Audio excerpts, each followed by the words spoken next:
মায়ের ভালোবাসা বলতে গেলে কিংবা লিখতে গেলে এক জীবন কম পড়ে যাবে, হয়তো আবার জন্ম নিতে হবে।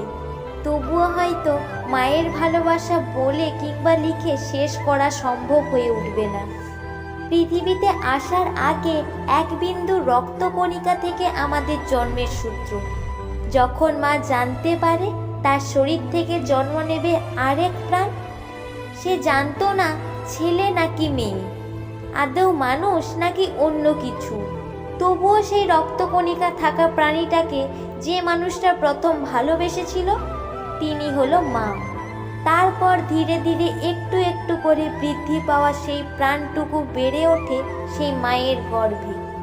অনেক লাথি খাওয়া পরেও যে হাসি মুখে সহ্য করেছে তিনি মা। অসহ্য প্রসব ব্যথা সহ্য করার পর যখন সন্তানের জন্ম হয় তখন এক নিমেষেই সব ভুলে যায়, অথচ সেই ব্যথা অন্য সব ব্যথার থেকে কয়েক হাজার গুণ বেশি। তবুও মা হাসি মুখে সব সহ্য করে নেয়। তারপর শুরু হয় নতুন সংগ্রাম, সেই ছোট্ট প্রাণটাকে ধীরে ধীরে বড় করে তোলা, সুন্দর শিক্ষা দেওয়া, সব কিছু একজন মায়ের কাঁধে থাকে। এত কিছুর পর সন্তান সামান্য ভুল করলে মায়ের কথা শুনতে হয়। প্রশ্ন ওঠে তার দেওয়া শিক্ষার উপর। কোনো মা তার সন্তানকে খারাপ শিক্ষা দেয় না। পৃথিবীর শ্রেষ্ঠ শিক্ষক মা। বাবা শব্দটাও একটা সন্তানের জীবনে বিশেষ গুরুত্বপূর্ণ বিষয়। বাবা মানে ছায়া, অন্ধকারে আলো।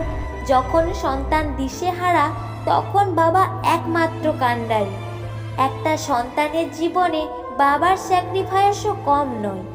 সন্তানের ছোট বড় সব চাওয়া পূর্ণ করে বাবা নামের সেই নিঃস্বার্থ মানুষটা।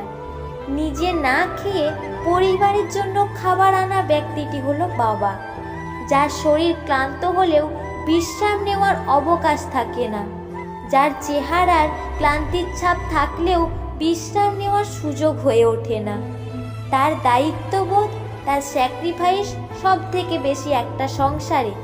যে সন্তানের জীবনে বাবা নামে ছায়াটা নেই সে জানে জীবন কত কঠিন আর বাস্তবতা কত ভয়ঙ্কর।